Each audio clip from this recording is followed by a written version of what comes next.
When God backs a man, what does it secure? Favor. God can come through for a man early. You don't have to wait until you are 90. What next? Supernatural wisdom. Genesis 41, 33 to 36. How about Daniel? In Daniel chapter 2, from verse 19 to 23, Nebuchadnezzar sleeps and has a dream, and in that dream he saw a number of things. He got up, forgot the dream, and wanted to kill everybody.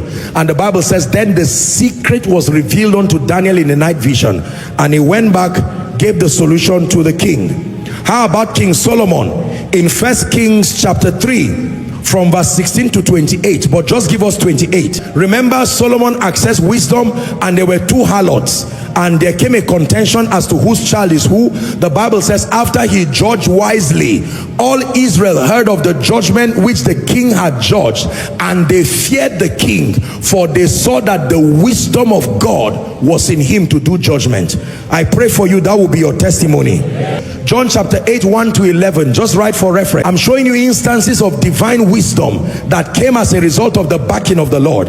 They caught a woman in adultery, the very act of it, the Bible says, and they brought her to Jesus. The intention was to blackmail him and find a way of trapping him. He wrote on the ground for a while, and then the Bible says he looked at them and said, he who is without sin should cast the first stone. They were convicted from the oldest to the youngest, and then he set the woman free. What else do you enjoy when God sends you and then backs you? Supernatural provision. Elijah in 1 Kings 17, 1 to 6 talks about Brook Cherith. A raven fed him there in the morning, and he drank water out of the brook in the night.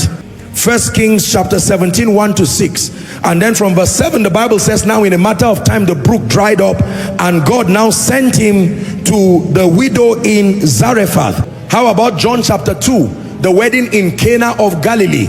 We see supernatural provision, water turning to wine, from verse 1 to 11. Another example, the feeding of the 5,000, for instance. Jesus took 5 loaves and 2 fish, gave thanks with it, and with it he fed 5,000 aside women and children. Can I tell you this, ladies and gentlemen? Supernatural provision is real. By supernatural, it doesn't just mean falling from heaven. It means touching the hearts of men in an unusual way to bring resources to you, and then creating value-adding systems by wisdom so that resources come to you. God steps in supernatural in the lives of men. As a man, God has placed it in my heart to bless certain people. Some of them, people I do not even know, but he quickens it in my heart and says, bless so and so person.